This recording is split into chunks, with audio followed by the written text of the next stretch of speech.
percaya segala sesuatu. Walaupun saudara dirugikan, berkorban habis-habisan, saudara percaya bahwa Tuhan akan menggantikan berkali lipat apa yang saudara korbankan demi kasih. Allah itu roh, gembala dengan roh kita, nanti Tuhan akan memberikan kebenaran, cara perdamaian. Nama kata lain adalah Salam, saudaraku yang kekasih. Kiat menutupi banyak dosa. Tetapi sebelum kita membahasnya bersama-sama, kita menyaksikan satu lagu terlebih dahulu.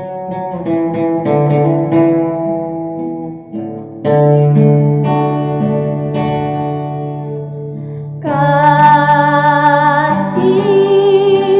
pasti lemah lembut, kasih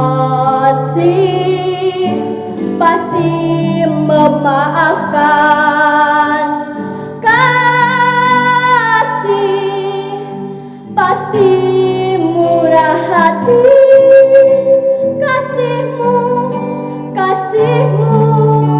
Tuhan. Ajarilah kami ini saling mengasihi, ajarilah kami ini saling mengampuni, ajarilah kami ini kasih-Mu, oh Tuhan, kasih-Mu kudus tiada batasnya.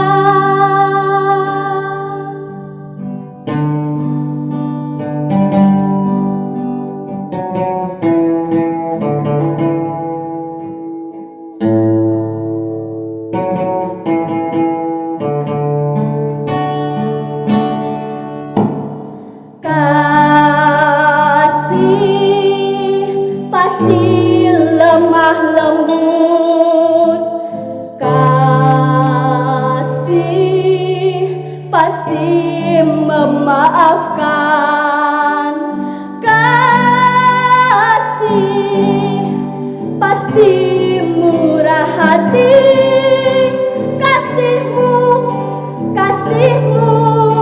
Tuhan. Ajarilah kami ini saling mengasihi, ajarilah kami ini saling mengampuni, ajarilah kami ini kasih-Mu, oh Tuhan, kasih-Mu kudus tiada batasnya, kasih-Mu kudus tiada batasnya.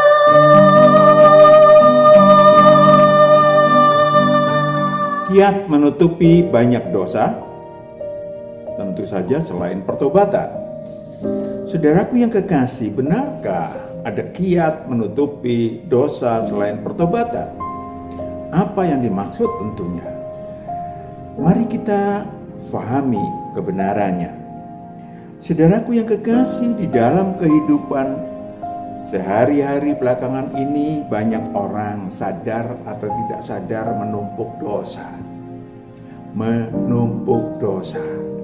Walaupun berada di dalam rumah, saudaraku yang kekasih, dari mulai melihat sosial media, nunul, merespon berita-berita kekinian dengan penuh berbagai macam emosi, berbagai macam reaksi, overreacting, dan seterusnya. Ada yang reaksi negatif, ada yang positif.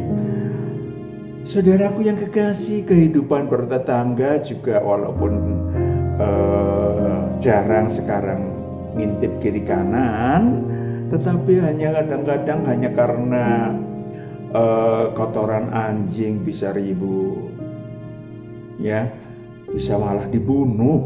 Wow, hanya karena air comberan terlempar di tanah kita, ngamuk. Saudaraku yang kekasih, masalah sepele menjadi besar.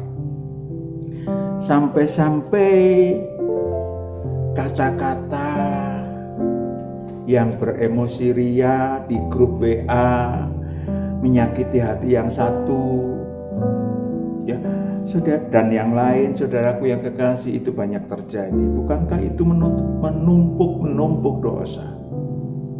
Saudaraku yang kekasih, mari kita belajar menahan diri, belajar bijaksana di dalam perjalanan hidup kita yang tersisa, belajar melakukan yang plus secara ilahi, bukan yang minus, yang duniawi, yang emosional. Saudaraku yang kekasih, apalagi kalau kita bisa melakukan, menjadi saksi tentang kasih, baik itu nunul di media sosial, di HP, ya, kita tunjukkan kebijaksanaan, kasih, maka itu sudah menutupi banyak dosa. Betul? Saudaraku yang kekasih, ada kesalahan tetangga, melempar air comberan melewatin tanah kita, halaman kita, mungkin bau, tapi toh sebentar. Baik kena hujan atau kon matahari, ya sebentar. Kenapa tidak kita senyum? Ya capek ya Bu, dan seterusnya. Maka ketika kita bereaksi negatif, kita ngamuk-ngamuk hanya karena air comberan, karena kotoran anjing, maka kita tidak akan pernah menjadi terang, menjadi garam bagi banyak orang. Kalau kita lakukan sebaliknya, kita wise, kita bijaksana, maka terang kebijaksanaan diri kita akan menjadi terang ilahi bagi mereka dan menutupi banyak dosa. Seorang istri yang rela berpindah agama, saudara, sehingga ketika mereka menikah, ya, dan kemudian memiliki 2 anak, sang istri menjadi gamang karena suaminya yang dulu lemah lembut, penuh kasih, penuh cinta, kemudian berubah 180 derajat menjadi monster yang menakutkan. Anak-anaknya disuruh berdiri ketika dia memukuli istrinya dan mengatakan, "Ini ibumu, pelacur." Padahal dia istrinya tidak pernah keluar rumah, bukan karena COVID, belum ada COVID waktu itu, tetapi memang dilarang keluar rumah oleh suaminya, masih dikatakan pelacur. Saudaraku yang kekasih, kata-kata yang keluar dari suaminya penuh dengan kebun binatang. Itu yang terjadi. Dan ketika si istri konsul melalui telepon, kesempatanmu untuk mengasihi musuh. Panjang lebar Pak Matius sampaikan. Dan hebatnya dia taat apa yang Tuhan sampaikan melalui Pak Matius. Hebatnya dia bisa mengasihi suaminya yang gebukin dia. Dia tidak mau lapor ke polisi, padahal kesempatan untuk ditunjukkan bengkak-bengkaknya di muka. Karena KDRT, dia tidak mau melakukan apa yang disebut sebagai secara hukum. Saudaraku yang kekasih, dia lebih baik mengumpulkan nilai ilahi seperti yang tertulis dalam Lukas 6 ayat 35. Tidak banyak orang bisa melakukan itu, tetapi buktinya dia bisa. Lukas 6 ayat 35, tetapi kamu kasihilah musuhmu dan berbuatlah baik kepada mereka dan pinjamkan dengan tidak mengharapkan balasan, maka upahmu akan besar dan kamu akan menjadi anak-anak Allah yang maha tinggi. Menjadi anak-anak Allah yang maha tinggi. Sebab ia baik terhadap orang-orang yang tidak tahu berterima kasih dan terhadap orang-orang jahat. Itu dia. Saudaraku yang kekasih, selain upah ilahi dia dapat juga menutupi banyak dosa. Dia tetap mengasihi suaminya, mengasihi anak-anaknya.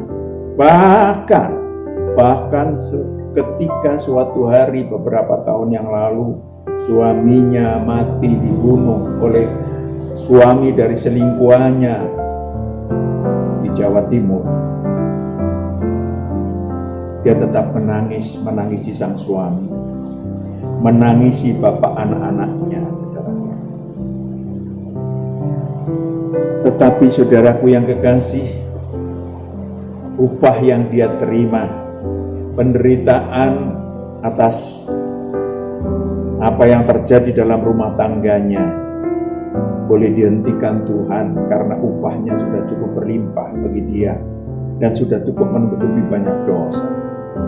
Karena banyak orang, banyak wanita yang dia mendengar dia, kemudian mulai meniru dia. Bahkan saudaraku yang kekasih,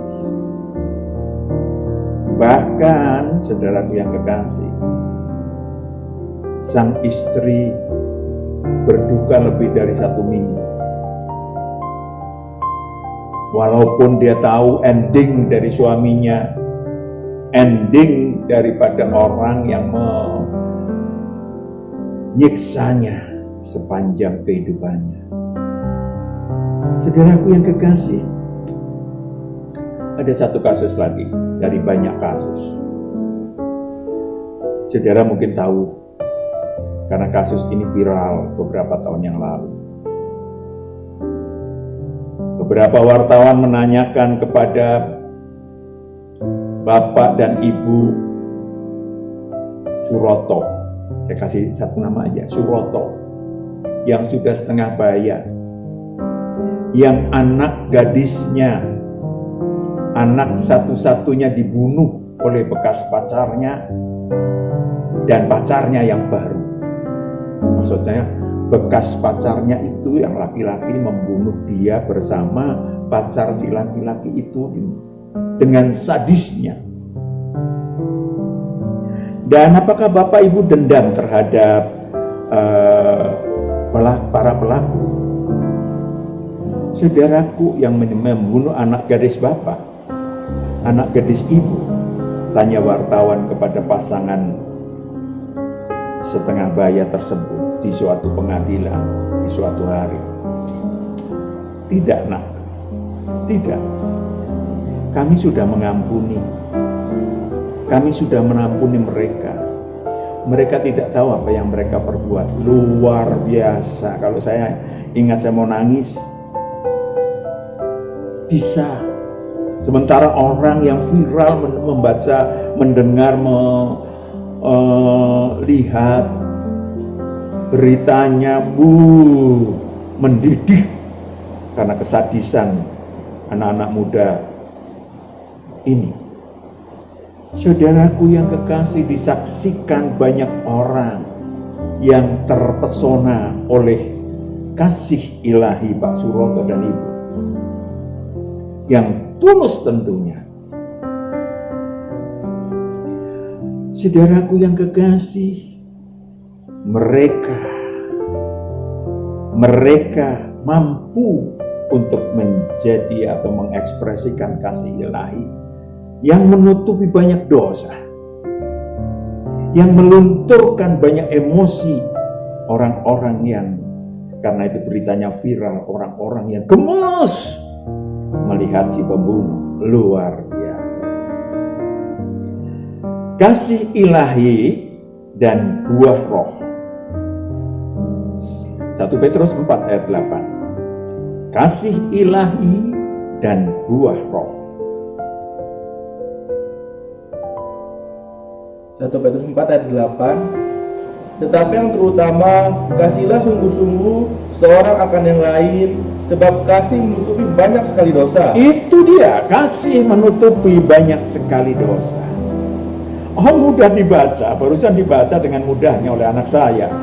Tetapi pertanyaannya, sulit dilaksanakan. Namun banyak yang mampu melakukan dan harus melakukan. Kenapa? So pasti kita bersama ingin pulang ke surga kekal, amin. Kita kan harus berbalik dari mengumpulkan dosa dan menutupi banyak dosa, amin. Saudaraku yang kekasih, ribuan kasus seperti yang tadi ada, Pak Matius menyaksikan sendiri, yang mampu mengekspresikan kasih ilahi, mampu melakukan kasih ilahi, sehingga banyak orang yang di zaman, saya katakan, di zaman sekarang ini menjadi tidak populer kasih itu. Kenapa? Matius 24 ayat 5-8. Tidak populer sekarang ini karena kasih sudah menjadi dingin. Kasih menjadi dingin. 5. Sebab banyak orang akan datang dengan memakai namaku dan berkata, Akulah Mesias, dan mereka akan menyesatkan banyak orang. Banyak tipu-tipu yang menyesatkan banyak orang sehingga orang menjadi apatis. Ayat 6, kamu akan mendengar deru perang atau kabar-kabar tentang perang, namun berawas-awaslah, jangan kamu gelisah, sebab semuanya itu harus terjadi, tapi itu belum kesudahannya. Jangan engkau gelisah. Kita banyak orang berperang, ikut perang, bingung kan? Ikut perang, cuman membaca berita perang. Ikut perang, kita marah, ngikut yang mana? Ikut perang, saudara. Ikut berdosa sebetulnya. Ya, negaranya juga bukan. Saudaraku yang kekasih, itu yang terjadi. Lanjut. Ayat 7, sebab bangsa akan bangkit melawan bangsa, dan kerajaan melawan kerajaan, akan ada kelaparan dan gempa bumi di berbagai tempat. Betul, lanjut. Ayat 8, akan tetapi semuanya itu baru permulaan penderitaan menjelang zaman baru. Zaman baru. Zaman baru itu Allah perintahkan untuk ada. Dan Allah memerintahkan saudara dan saya untuk mempersiapkan zaman baru. Yaitu zaman di mana damai sejahtera meliputi banyak manusia di muka bumi. Kasih ilahi beredar di mana-mana. Apa itu sih kasih ilahi? Apa itu yang disebut kasih yang sungguh-sungguh? Kasih ilahi adalah kasih totalitas yang berasal dari roh manusia. Dari roh manusia. Dari hati nurani manusia. Maka warna-warninya jauh berbeda dengan cinta, dengan kasihan yang muncul dari ekspresi jiwa dan tubuh manusia. Sesungguhnya, perhatikan baik-baik, mari kita tengok ya, pelan-pelan kita tengok diri kita, roh kita. Yang dibutuhkan oleh manusia atau munculnya kasih ilahi adalah dari kesadaran jati diri. Bahwa setiap manusia, saudara dan saya, siapapun juga adalah rekan-rekan sekerja seperjuangan yang turun ke bumi dari surga kekal. Ya, persiapkan Wahyu 5 ayat 6-10. Roh saya dan roh saudara adalah roh yang sama bergandengan. Belum nggak ada pakai tangan, ada tangan ilahi kita bergandengan untuk turun ke bumi. Ya, Wahyu 5 ayat 6. Wahyu 5 ayat 6, maka aku melihat di tengah-tengah tata dan keempat makhluk itu, dan di tengah-tengah tua itu berdiri seekor anak domba seperti telah disembelih. Yes, perhatikan sang anak domba yang menggembalakan umat manusia atau menggembalakan roh-roh manusia. Terus bertanduk 7 dan bermata 7, itulah 7 roh Allah yang diutus ke seluruh dunia. Allah. Jadi ada sang anak domba ada roh Allah. Ayat 7, lalu datang anak domba itu dan menerima gulungan kitab itu dari tangan dia yang duduk di atas tahta itu. Itu dia. Di antaranya adalah tua-tua atau makhluk tua-tua atau roh-roh manusia yang turun ke bumi untuk belajar gulungan kitab, bukan untuk berantem di antara kita sendiri. Lanjut. Ayat 8, ketika ia mengambil gulungan kitab itu, tersungguhlah keempat makhluk dan ke-24 tua-tua itu. 24 tua-tua itu tersungkur di hadapan anak domba, di hadapan tahta. Lanjut. Di hadapan anak domba itu, masing-masing memegang satu kecapi. Satu kecapi. Artinya, gambarannya adalah suaranya enak, yaitu segala kemenangan, segala yang didapat di bumi, harta ilahi, bla bla bla bla. Lanjut. Dan satu cawan emas. Cawan emas, harta ilahi, upah ilahi, dan seterusnya. Penuh dengan kemenyan, itulah doa orang-orang kudus. Penuh dengan kemenyan artinya menunjukkan pengorbanan bagi Allah kita. Saya ingin sampaikan kepada saudara. Ayat 10. Ayat 10, dan engkau telah membuat mereka menjadi suatu kerajaan dan menjadi imam-imam bagi Allah kita, dan mereka akan memerintah sebagai raja di bumi. Saya dan saudara adalah roh-roh manusia yang turun ke bumi untuk berjuang menjadi anak-anak Allah yang kelak memerintah. Kalau saudara dan saya rohnya pulang ke surga kekal, memerintah sebagai raja-raja, memerintah sebagai raja-raja ilahi, dan sebagai imam-imam Allah yang maha tinggi. Untuk ciptaan roh-roh manusia, roh-roh yang diciptakan Allah yang dinamis. Itu dia. Artinya saya dan saudara adalah teman sekerja, rekan-rekan sekerja seperjuangan di muka bumi, siapapun saudara dan saya. Mungkin kita memang roh kita udah berkenalan di sana, jelas. Di bumi mungkin kita tidak kenal karena roh saudara ada yang berangkat turun ke bumi di Afrika, iya kan? Ada yang menjadi orang Jawa, tubuh alamiahnya, dan seterusnya. Tetapi semuanya itu adalah rekan-rekan seperjuangan, bukan musuh. Siapa musuh kita? Musuh kita adalah iblis dan anak buahnya. Saudaraku yang kekasih, Efesus 6 ayat 10 sampai 17.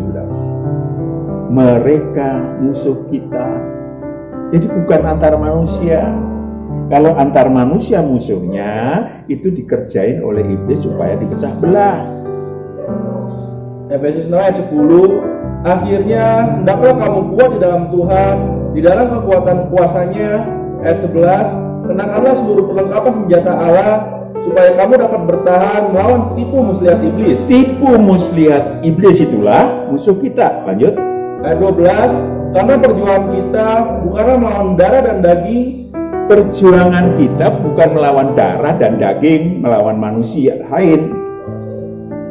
Perjuangan kita, lanjut, tetapi melawan pemerintah-pemerintah. Pemerintah berarti kan bukan pemerintah negara ya. Pemerintah apa berarti kan? Lanjut. Melawan penguasa-penguasa. Penguasa-penguasa.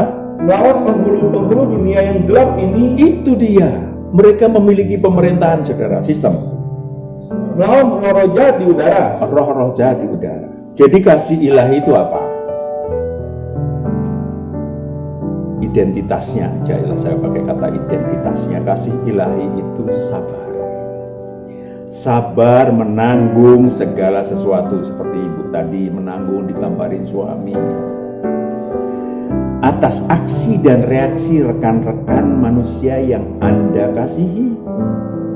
Baik reaksinya negatif, reaksinya positif, Anda sabar menerimanya. Tidak pemarah, tidak overreacting, tidak menyimpan kesalahan orang lain. Percaya segala sesuatu walaupun saudara dirugikan, berkorban habis-habisan, saudara percaya bahwa Tuhan akan menggantikan berkali lipat apa yang saudara korbankan demi kasih. Lukas 18 ayat 29 sampai 30. Perhatikan bahwa kalau memang betul-betul kasih saudara adalah tulus, Tuhan akan menggantikan kerugian tanda kutip pengorbanan saudara.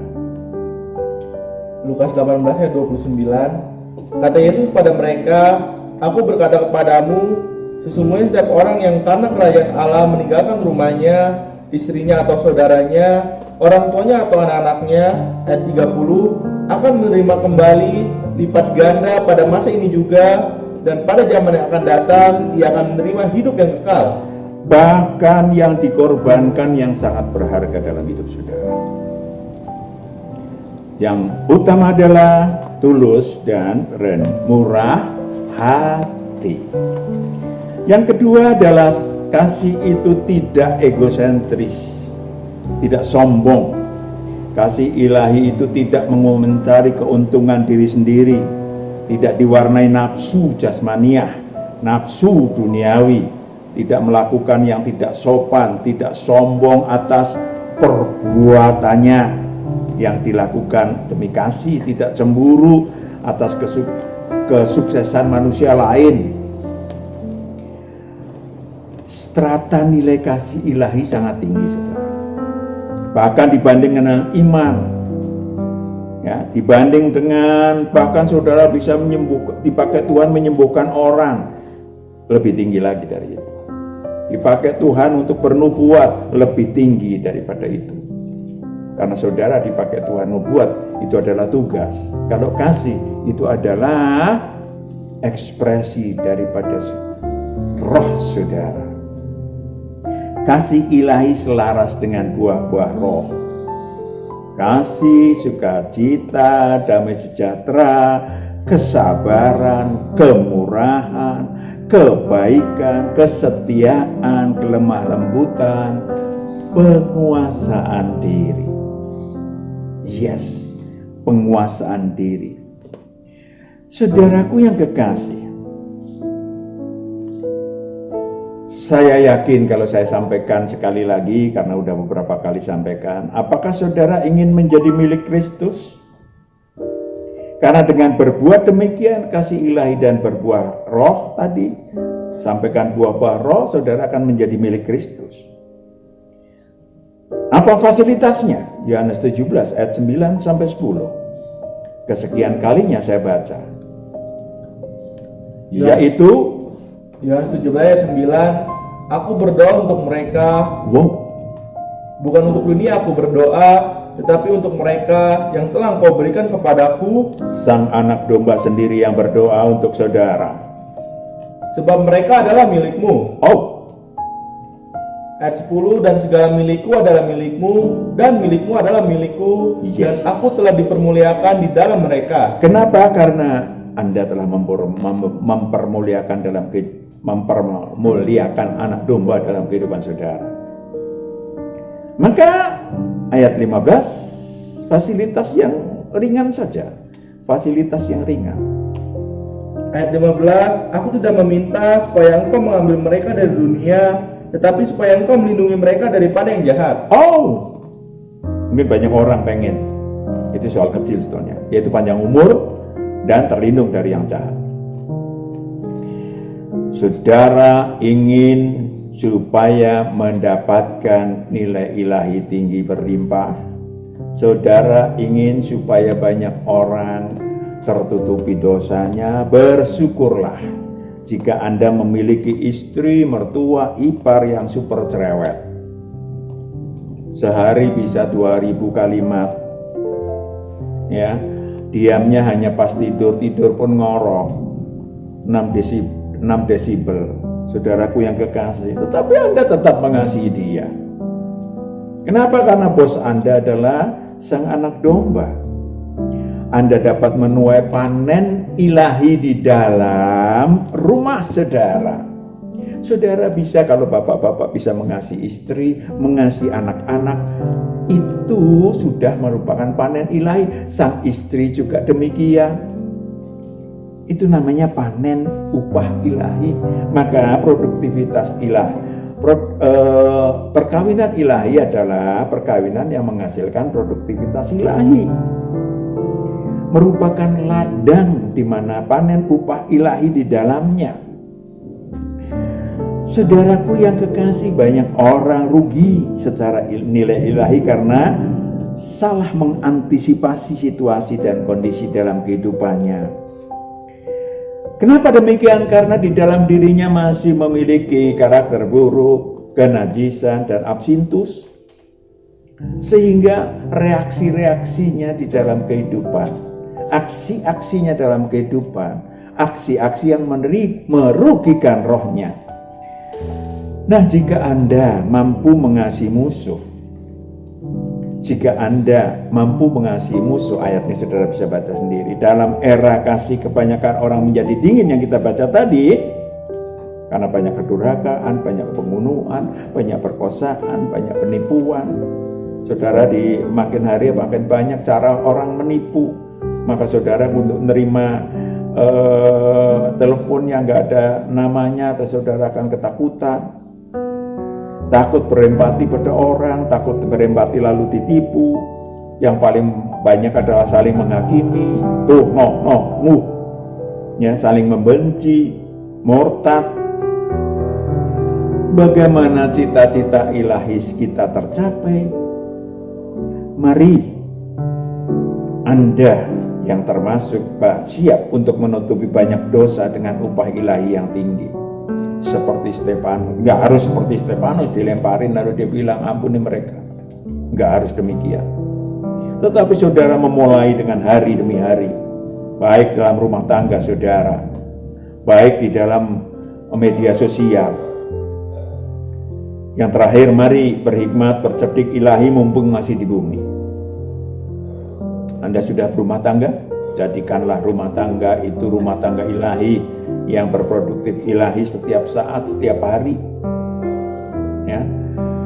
Yang kedua, mari mawas diri seberapa sih besarnya dosa dan kejahatan kita yang diampuni Tuhan. Ya, banyakkan orang nuntut lagi, bayar dong. Ya kan? Yang kedua, seberapa banyak roh-roh jahat yang pernah diusir Tuhan dari diri kita, mereka akan mengelilingi kehidupan kita. Kalau kita mulai membuat minus-minus, maka mereka akan masuk kembali dalam diri kita. Dan kita tidak pernah bertambah kocek ilahi kita. Kasihan. Dan bagaimana kita bisa mengharapkan kembali ke surga? Ya kan? Tentu saja, sekali lagi, lebih baik menderita ikut Kristus supaya dapat upah ilahi daripada kita menang pada ketidakadilan, menang atas nama atas nama pendidikan, mendidik orang, atas nama macam-macam.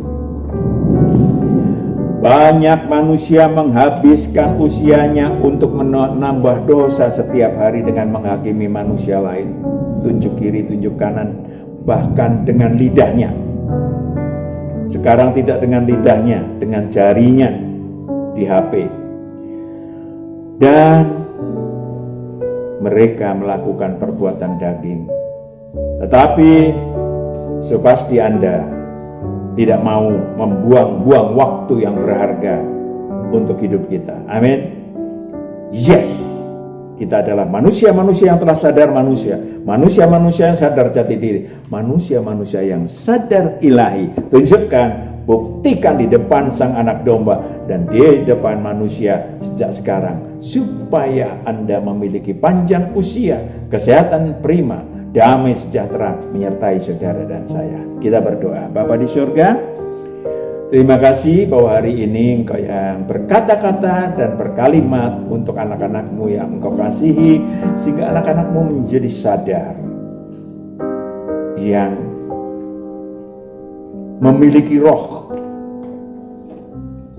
yang potensial akan Tuhan angkat supaya roh itu boleh produktif ilahi dan berprestasi ilahi di dalam sisa kehidupannya. Inilah mereka Bapa. Dalam nama Yesus hamba serahkan anak-anakku. Haleluya. Amin. Sampai jumpa. Tuhan memberkati.